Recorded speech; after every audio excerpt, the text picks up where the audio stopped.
A young man stands in front of his country. He is barely in his 30s. He wears a uniform, not a suit. And he says something that shocks the world. Burkina Faso will not depend on anyone to survive. Some people laughed. Some people called him reckless. Some people called him dangerous. But today, millions of people are watching him. Because in just a few short years, this one man has tried to do what many leaders only talk about. Build factories, take back gold mines, train soldiers, feed his own people and tell the world, Africa is done waiting. His name is Ibrahim Traoré, and this is a story of his rise, his projects, his battles, and the question everyone is now asking, is he saving his country or is something more complicated happening? Stay with us because this story is bigger than one man. It is about an entire continent watching and wondering if change is finally here. To understand why people love him, you have to understand the pain that came before him. In September 2022, Burkina Faso was breaking apart. Armed groups had taken over large parts of the country. Millions of people had been forced to run from their own homes. Whole villages sat empty. The economy was struggling, and many citizens no longer trusted the people running their government. That is the moment Ibrahim Traoré stepped forward. He was young, he spoke plainly, and he did not sound like the leaders before him. People quickly compared him to another Burkinabe hero from history, Thomas Sankara, a man who once stood up for the same things: sovereignty, self-reliance, and pride. Traoré spoke that same language, but talk is cheap. What came next? For years, Burkina Faso dug up huge amounts of gold, and almost all of it left the country unrefined. Foreign companies did their refining. Foreign companies took the biggest profit. Burkina Faso, the country that owned the gold, kept only a small piece of the wealth. Traoré said they had to stop.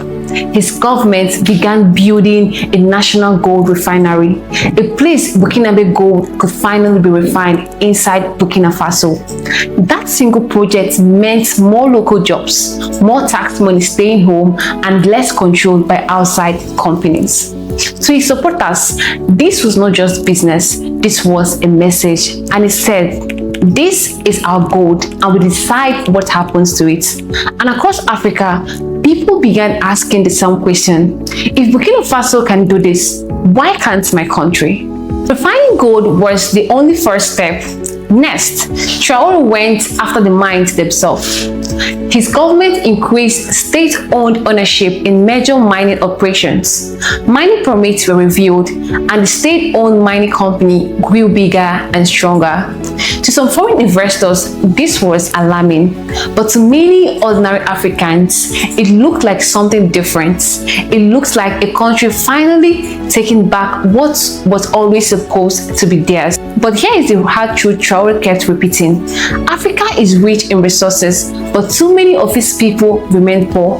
Burkina Faso pulls off tons of gold from its soil every single year, yet for decades that wealth never reached the people standing on top of it. Traoré wanted to break the pattern. Now here is a project that sounds small, but it touched people deeply. A tomato processing factory in a town called Yako. For years, Burkinabe farmers grew tons of tomatoes, and for years, much of it simply rotted. There was no proper factory to process it, no storage, no system. Meanwhile, imported tomato paste filled the shelves in local markets. To Traoré's government, that made no sense. So they built a plant to process tomatoes right there at home. Grow it here, process it here, and sell it here. Simple words, but for many regular families, this was the first time a government project actually touched their daily life. Not a speech on television, a factory that could see, and food they could buy grown by their own neighbors. Traoré believed something simple but powerful. No country is truly free if it cannot feed itself. So his government launched one of the largest farm equipment programs Burkina Faso had ever seen. thousands of tractors, water pumps, tiling machines, better seeds, new irrigation systems. Farming communities that had worked with hard tools for generations suddenly received bio machines. The goal was clear: grow more food, buy less food from outside, push back against hunger. For many families in the countryside, this was not politics, this was their land finally getting help. But none of this mattered if the country was not safe. Armed groups were still attacking towns. Families were still running from their homes. So Traoré rebuilt the military. New rapid response units were formed. Recruitment increased. Training intensified. Civilian volunteers were trained to help defend their own communities. Operations against extremist groups picked up speed across the country. To his supporters, this was national pride returning, and to his critics, the country was becoming too militarized. But one thing is not in question: Burkina Faso's military changed completely under his leadership. Then Traoré did something that shook the entire region. He helped build a new alliance with two neighboring countries, Mali and Niger. It is called the Alliance of Sahel States. This was not just paperwork between two governments. This was a message to the rest of the world.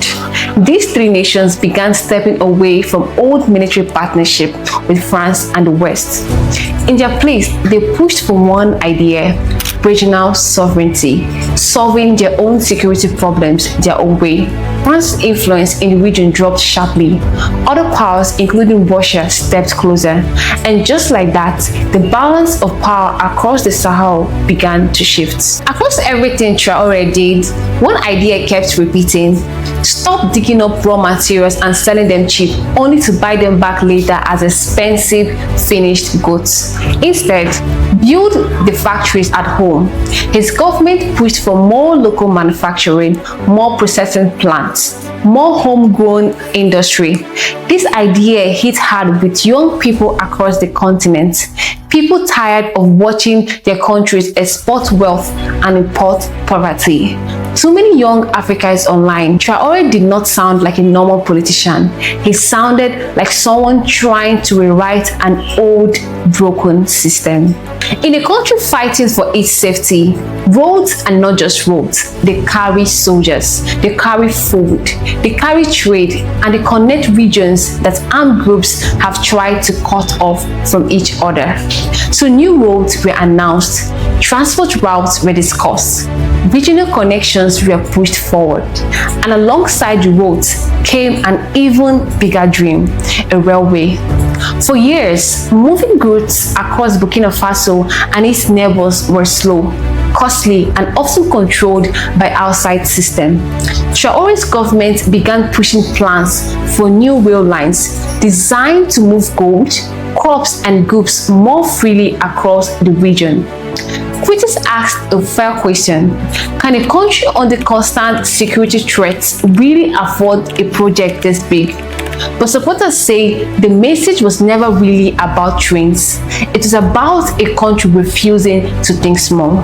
If you remember only one phrase from this whole story, remember this one: sovereignty. Traoré said it again and again and again. Control of resources, control of industry, control of the country's own direction. Energy policy tightened, mining rules tightened, and the government's message was never wavered. This was not only about development anymore. It was about who gets to decide Burkina Faso's future, Burkina Faso or someone else. Out of everything Traoré has done, one project may end up being the biggest of all. And it has no factory, no mine, no road. It lives inside people's hearts. Across Africa, millions of young people now see him as a symbol of standing up, a symbol of refusing to depend on anyone else. His face appears on walls, on t-shirts, in songs, in videos shared by people who have never set foot in Burkina Faso. Whether every story about him is fully true or a little exaggerated, the feeling behind it is real. A whole generation is tired of corruption, tired of poverty, tired of being told that the continent would always need outside help. And in Traoré, many of them see proof that things can be different, that more than any factory may be his biggest legacy. But we cannot tell this story honestly without telling the hard parts too. Human rights groups and international reporters have raised serious concerns about abuses during military operations against armed groups. Press freedom in Burkina Faso has declined. Political opposition has grown weaker. And in 2026, Traoré publicly questioned whether Western-style democracy even fits his country, a comment that sparked anger and debate far beyond Burkina Faso's borders. Supporters defended him, saying his country needs strength right now and not slow politics. Critics grew more worried, saying power was gathering in fewer and fewer hands. Who is right? Maybe neither side has the full picture yet. Maybe the full picture only shows up years from now when historians look back with calmer eyes. Here's the real question nobody answered yet. Speeches are powerful, symbols are powerful, pride is powerful, but none of that feeds a hungry family. None of that stops a bullet. None of that builds a railway overnight. Burkina Faso still faces real danger, real economic pressure, real uncertainty about tomorrow. Can the farms keep going? Can the new factories survive and compete? Can the military finally bring lasting peace? Can a small nation really build independence from the outside, all on its own? Nobody knows yet, not even Traoré. What we do know is this: Ibrahim Traoré changed the conversation. He made the world look at Burkina Faso again, not because of war, not because of aid, not because of pity, but because a small West African nation started talking about pride, control, and independence, and said it with confidence. Whether you see him as a hero, a warning, or something in between, one thing is certain: he is no longer just a soldier who took power one morning in 2022. He has become a symbol that an entire continent is now watching closely. And the next chapter of his story may end up shaping the future of an entire region. If this story made you think, made you angry, or made you hopeful, let us know in the comments below. And if you want to understand more stories like this one from across Africa and the world, subscribe, because this is only the beginning.